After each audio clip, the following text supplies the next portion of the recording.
जैसा कि हम सभी जानते हैं कि हाल ही में कुछ समय पहले आलिया भट्ट ने सद्गुरु से मुलाकात की थी और पालन पोषण, इंटरनेट के युग और ट्रोलिंग की असफलता के भय के जैसे मुद्दों पर भी बात की थी।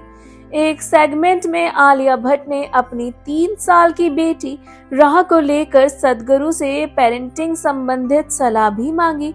एक्ट्रेस ने अपना डर बताते हुए उनसे कहा कि उनकी छोटी बेटी में अभी से असफलता को लेकर लक्षण देखने को मिलते हैं।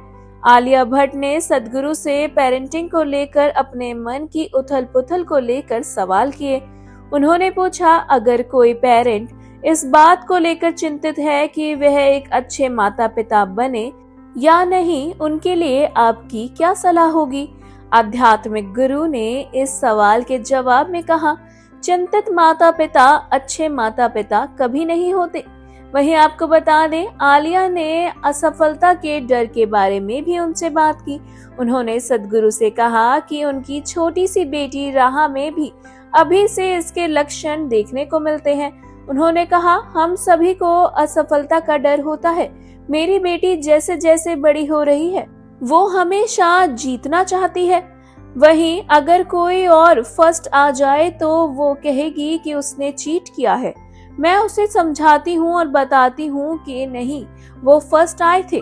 वहीं आपको बता दें, आलिया ने उनसे बताते हुए बात की और कहा, मैं 3.5 साल की बच्ची की माँ हूँ और वो मेरी जिंदगी की खुशियाँ हैं। मैं हर पल चिंतित रहती हूँ। एक बार मेरे पिता ने मुझसे पूछा कि माँ बनना कैसा लगता है, तो मैंने उनसे कहा कि ये खुशी और चिंता का मिला जुला एहसास है। मैं लगातार बस यही सोचती रहती हूँ कि क्या मैं एक अच्छी माँ हूँ। वहीं इस बात पर सद्गुरु ने एक्ट्रेस को इस बात को लेकर आग्रह करते हुए कहा कि चिंतित माता पिता से बच्चे को कोई फायदा नहीं होता, बल्कि अत्यधिक चिंता करने से अंत में बच्चे को ही नुकसान पहुंचता है। इसी के साथ उन्होंने आलिया को अपने 3.5 साल की बेटी से जीवन जीने के तरीके को सीखने की सलाह भी दी। आलिया भट्ट ने सद्गुरु से बच्चे के पालन पोषण के बारे में पूछा और इस विषय के पर उनकी सलाह भी मांगी। सद्गुरु ने कहा, जब आपका बच्चा हो जाए तो यह विचार छोड़ दे कि आपको उसे कुछ सिखाना ही है। मैं जानता हूँ कि आप एक अद्भुत महिला हैं, लेकिन आप और आपकी 3.5 साल की बेटी में से कौन ज्यादा खुश है, इस पर आलिया ने कहा, रहा। उन्होंने समझाते हुए कहा कि माता पिता को जीवन भर सलाहकार की भूमिका निभानी चाहिए। उन्होंने मजाक में पूछा, सीखने के लिए आपके पास क्या है? आपको उन्हें देखने देना चाहिए, उन पर नजर रखनी चाहिए। एक बच्चा जीवन के कहीं अधिक करीब होता है जितना आप हैं। वहीं उन्होंने आलिया को सलाह देते हुए कहा कि वो अपनी बेटी को बड़े होते हुए बस देखती रहे, क्योंकि सिखाने के लिए ज्यादा कुछ नहीं है। क्योंकि एडल्ट अक्सर जीवन को केवल अपने नजरिए से देखते हैं और हर बात में दखल देने लगते हैं। आध्यात्मिक गुरु ने आगे भी उससे लेकर बात की। उन्होंने कहा, 3 से 6 साल की उम्र के बच्चे अक्सर हंसमुख और खिलखिलाते रहते हैं, जबकि बड़े अक्सर ऐसा नहीं होते। उन्होंने अपनी कही इन बातों को समझाते हुए आगे कहा, पहले कोई आपको दुखी करने के लिए कड़ी मेहनत करता है, आज किसी को आपको खुश करने के लिए कड़ी मेहनत करनी पड़ती है। सद्गुरु ने इस दौरान यह भी बताया कि वह दिन में केवल 4 से 4.5 घंटे ही सोते हैं। यह सुनकर आलिया हैरान रह गई। इस पर उन्होंने अपना रूटीन शेयर किया और बताया कि वह दिन में 8 से 9 घंटे सोती हैं। यह सुनकर आध्यात्मिक गुरु ने मजाक में पूछा, तो फिर आप जीती कब हैं? आपको बता दें, आलिया और सद्गुरु के बीच की ये बातचीत काफी अच्छी थी और फैंस को पसंद आ रही है। आपका इस वीडियो पर क्या कहना है? हमें अपनी राय कमेंट सेक्शन में जरूर लिखिएगा और ऐसे ही more interesting news stories update के लिए हमारे चैनल मायापुरी कट को सब्सक्राइब करना बिल्कुल ना भूलें and also don't forget to press the bell icon. मेरी एक ही इच्छा है भगवान के पास कि मुझे गाते गाते मौत आ जाए बस। करोड़ों दिलों पर राज करने वाली आशा ताई अब हमारे बीच नहीं रही हैं। 92 साल की उम्र में मुंबई के ब्रीच कैंडी अस्पताल में आशा भोसले जी का निधन हो गया है। शनिवार को तबीयत बिगड़ने के बाद उन्हें भर्ती कराया गया था, जहां उन्होंने दुनिया को अलविदा कह दिया। उनके जाने से पूरे देश में शोक की लहर है। वहीं अब इस सब के बीच आशा जी की अंतिम इच्छा सोशल मीडिया पर वायरल हो रही है, जिसे सुनकर हर किसी की आंखें नम हो गई हैं। आशा जी के निधन के बाद उनका एक पुराना इंटरव्यू फिर से चर्चाओं में है। उन्होंने अमृता राव और आरजे अनमोल के साथ हुए पॉडकास्ट में कहा था, मेरी एक ही इच्छा है भगवान के पास कि मुझे गाते गाते मौत आ जाए, बस यही मेरी इच्छा है। अभी मुझे सीखने का कुछ नहीं है। गाना मेरी जिंदगी है, बचपन से गाया है। 3 साल से क्लासिक बाबा का सिखाया, पूरी लाइफ उसमें चली गई है। मैं गाते गाते ही मरना चाहती हूँ। ये शब्द बताते हैं कि उन्हें संगीत से कितना प्यार था।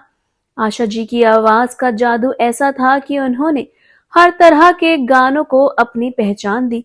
जहां एक तरफ दम मारो दम, जवानी जाने मन और पिया तू अब तो आजा जैसे गानों पर पूरी दुनिया झूमती है, तो वहीं इन आंखों की मस्ती जैसी गजल सुनकर लोग मंत्रमुग्ध हो जाते हैं। चुरा लिया है तुमने और ओ मेरे सोना रे जैसे गाने आज भी हर उम्र के लोगों की पहली पसंद है। इन गानों के बिना भारतीय संगीत अधूरा है। उन्होंने अपने जीवन में हर तरह का गाना गाया है, जिसे दर्शकों ने खूब प्यार दिया है। उनका गाना लग जा गले आज भी लोगों के दिलों में जिंदा है और एक याद बनकर हमेशा जिंदा रहेगा। उनका यह गाना आज सभी को याद आ रहा है, क्योंकि उनसे अब फिर मुलाकात कभी हो नहीं पाएगी। आपको बता दें, 92 साल की होने के बावजूद आशा जी हमेशा काम में जुटी रहती थी। भले ही आशा ताई आज हमारे बीच ना हो, लेकिन उनकी सुरीली आवाज हमेशा अमर रहेगी और हमेशा उनके चाहने वालों के अंदर जिंदा रहेगी। आशा जी का यूं चला जाना भारतीय सिनेमा जगत के लिए एक बड़ी क्षति की बात है।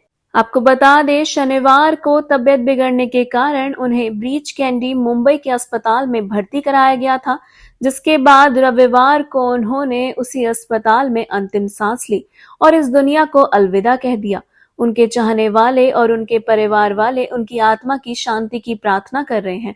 मायापुरी ग्रुप भी आशा जी की आत्मा की शांति की प्रार्थना करते हुए उन्हें श्रद्धांजलि अर्पित करता है। नितेश तिवारी की अपकमिंग फिल्म रामायण इन दिनों चर्चाओं में है। अब फिल्म में रावण का किरदार निभा रहे यश ने इससे जुड़े कुछ दिलचस्प खुलासे किए हैं, तो चलिए इस वीडियो में हम आपको बताते हैं। दरअसल रणबीर कपूर की आने वाली फिल्म रामायण बीते कुछ दिनों से चर्चाओं में बनी हुई है। हाल ही में इसका टीजर भी रिलीज किया गया था, जिसके बाद फैंस में इसको लेकर एक्साइटमेंट और भी ज्यादा बढ़ गई। अब फिल्म में रावण का रोल निभा रहे एक्टर यश ने अपने पार्ट को लेकर बड़े खुलासे किए हैं। चलिए आपको बताते हैं कि आखिर अभिनेता ने क्या कुछ बताया है। दरअसल फैंडांगो के साथ बातचीत में यश से पूछा गया कि सेट पर उनका रणबीर के साथ रिश्ता कैसा है और उन्होंने अपनी केमिस्ट्री कैसे बनाई। इस पर यश ने कहा, दिलचस्प बात यह है कि हम दोनों इस फिल्म में कभी भी स्क्रीन पर साथ नहीं आए हैं। जैसे कि आप सभी जानते हैं, यह 2 भागों वाली फिल्म है। तो पहले भाग में रावण का अपना राज्य और राम का अपना राज्य दिखाया गया है। वहीं उन्होंने आगे कहा कि लेकिन हाँ, हम कुछ बार मिले हैं और वह एक शानदार अभिनेता है। मुझे लगता है कि यह आपसी सम्मान है जो नजर आता है। केमिस्ट्री ऐसी होती है कि जब आप कुछ बड़ा करने के लिए निकलते हैं, और यह रामायण जितनी बड़ी फिल्म है, तो हम सभी का एक ही टारगेट होता है कि इस कहानी को बेहतरीन तरीके से पेश करें। मुझे लगता है कि हमारी सोच एक जैसी है, इसलिए केमिस्ट्री कोई मुद्दा ही नहीं है। हम इसे एंजॉय कर रहे हैं। इस दौरान यश ने साफ तौर पर खुलासा किया है कि फिल्म रामायण के पहले भाग में रावण और राम को एक दूसरे के आमने सामने देखा नहीं जाएगा, बल्कि इन दोनों के अपने साम्राज्य को दिखाया जाएगा, जहां एक और प्रभु श्री राम का साम्राज्य, उनका जीवन, उनके परिवार को दिखाया जाएगा, तो वहीं रावण के किरदार, उसका साम्राज्य, उसका परिवार, उसकी जीवन गाथा और उसकी शिव भक्ति को दिखाया जाएगा। यानी कि ये तो साफ है कि पहले भाग में हमें राम जी और रावण के आमने सामने होने की कोई भी कड़ी देखने को नहीं मिलेगी। वहीं आपको बता दें, रामायण का पहला पार्ट साल 2026 में दिवाली के मौके पर और दूसरा पार्ट साल 2027 में दिवाली के मौके पर ही रिलीज किया जाएगा। इसमें रणबीर कपूर भगवान राम जी के किरदार में है, तो वहीं यश रावण के रोल को निभा रहे हैं। साई पल्लवी माता सीता के रोल में है और सनी देओल भगवान हनुमान जी के रोल में है। वहीं रवि दुबे लक्ष्मण जी के किरदार को निभाते हुए नजर आएंगे। आपको बता दें, फिल्म की काफी लंबी चौड़ी स्टार कास्ट है। यह फिल्म बड़े पैमाने पर तैयार की जा रही है और फैंस इसके लिए काफी ज्यादा एक्साइटेड हैं। आप कितने एक्साइटेड हैं? हमें अपनी राय कमेंट सेक्शन में जरूर लिखें और ऐसी ही more interesting news stories update के लिए हमारे चैनल मायापुरी कट को सब्सक्राइब करना बिल्कुल ना भूलें and also don't forget to press the bell icon. Dehradun के रहने वाले मशहूर सिंगर जुबीन नौटियाल की गुपचुप शादी की खबरें हाल ही में आई हैं। अब उनके पिता ने बताया कि बेटे ने आज से करीब 1.5 साल पहले ही शादी रचा ली थी। जी हां, आपको बता दें कि बॉलीवुड के फेमस सिंगर जुबीन नौटियाल की शादी की खबरों ने गुरुवार को हर तरफ खूब शोर मचाया। पता चला कि उन्होंने बचपन की अपनी दोस्त संग 7 फेरे ले लिए हैं, जबकि सच ये है ही नहीं। देहरादून के रहने वाले जुबीन नौटियाल के 1.5 साल पहले ही शादी हो चुकी है। जी हाँ, यह खुलासा सिंगर के पिता यानी कि रामशरण नौटियाल ने एक इंटरव्यू में किया। आपको बता दें, बीते दिन गुरुवार को सिंगर की गुपचुप शादी की खबरें सामने आई। इन रिपोर्ट्स में कहा गया कि जुबीन नौटियाल ने अपनी होम टाउन में परिवार के बीच शादी रचा ली है। अब भास्कर से हुई बातचीत में जुबीन नौटियाल के पापा ने बताया कि बेटे ने शोर शराबा के साथ शादी करने के बजाय बेहद ही ट्रेडिशनल तरीके से शादी रचाई थी। उन्होंने बताया कि जुबीन नौटियाल ने अपनी बचपन की दोस्त के साथ ही 7 फेरे लिए हैं। वहीं आपको बता दें, इस रिपोर्ट में बताया गया कि सिंगर की शादी में केवल फैमिली मेंबर्स और कुछ करीबी लोग ही शामिल हुए थे। हालांकि उन्होंने यह भी कहा कि जुबीन नौटियाल की शादी यहाँ नहीं बल्कि बाहर की गई थी। उन्होंने इस बारे में और बात करने से इनकार भी किया। आपको बता दें कि जुबीन के पिता रामशरण नौटियाल ने साल 2014 में कांग्रेस छोड़कर बीजेपी ज्वाइन की और देहरादून जिले की चक्रात विधानसभा सीट से साल 2022 का विधानसभा चुनाव बीजेपी के टिकट पर लड़े, जिसमें कांग्रेस के प्रीतम सिंह वो हार भी गए। वहीं रामशरण नौटियाल इससे पहले देहरादून जिला पंचायत के अध्यक्ष पद पर 2 बार करीब 10 साल तक बने रहे हैं। इसी के साथ आपको बता दें, अपनी सॉफ्ट और रोमांटिक आवाज के लिए पहचाने जाने वाले जुबीन ने राता लंबिया, लुट गए, तुम ही आना, काबिल हूँ और अखलड़ जावेद जैसे कई शानदार गानों से जुबीन अपने फैंस के दिलों में बसते आए हैं। याद दिला दें कि अब से करीब 1 साल पहले उनकी शादी की अफवाहें तक खूब उड़ाई गई थी, जब जुबीन नौटियाल और एक्ट्रेस निकिता दत्ता को साथ देखा गया था। हालांकि तब जुबीन ने इन खबरों को गलत बताते हुए इसे अफवाह बताकर इससे साफ इनकार किया था और कहा था कि वह केवल अच्छे दोस्त हैं और उनका फिलहाल शादी का कोई इरादा नहीं है। उन्होंने यहाँ तक कह दिया था कि उनके बिजी शेड्यूल के कारण शायद ही कोई लड़की उनके साथ रह पाए। वेल, अब उनके अचानक उस शादी करने की खबर सामने आने के बाद उनके पिता ने साफ तौर पर कहा है कि जुबीन ने 1.5 साल पहले ही शादी कर ली थी। ऐसे में अब इस खबर पर कितना यकीन किया जा सकता है, ये तो आप ही बता सकते हैं। इससे जुड़ी आगे की इंटरेस्टिंग अपडेट पाने के लिए हमारे चैनल मायापुरी कट को सब्सक्राइब करना बिल्कुल ना भूलें and also don't forget to press the bell icon. Bollywood अभिनेता प्रकाश राज अक्सर अपने बेबाक और विवादित बयानों को लेकर चर्चाओं में रहते हैं। इस बार उन्होंने रामायण को लेकर एक ऐसी कहानी सुनाई है जिससे लेकर उनकी काफी आलोचना हो रही है। उन्होंने एक इवेंट में रामायण की कहानी का जिक्र करते हुए बताया कि राम लक्ष्मण ने रावण के बगीचे से फल चुराए थे। इस वीडियो में रामायण को लेकर इस तरह के कमेंट की वजह से अभिनेता प्रकाश राज के खिलाफ एक क्रिमिनल कंप्लेंट भी दर्ज हुई है। प्रकाश राज खुद को नास्तिक मानते हैं और अब उनकी कई बातों ने सोशल मीडिया पर बखेड़ा खड़ा कर दिया है।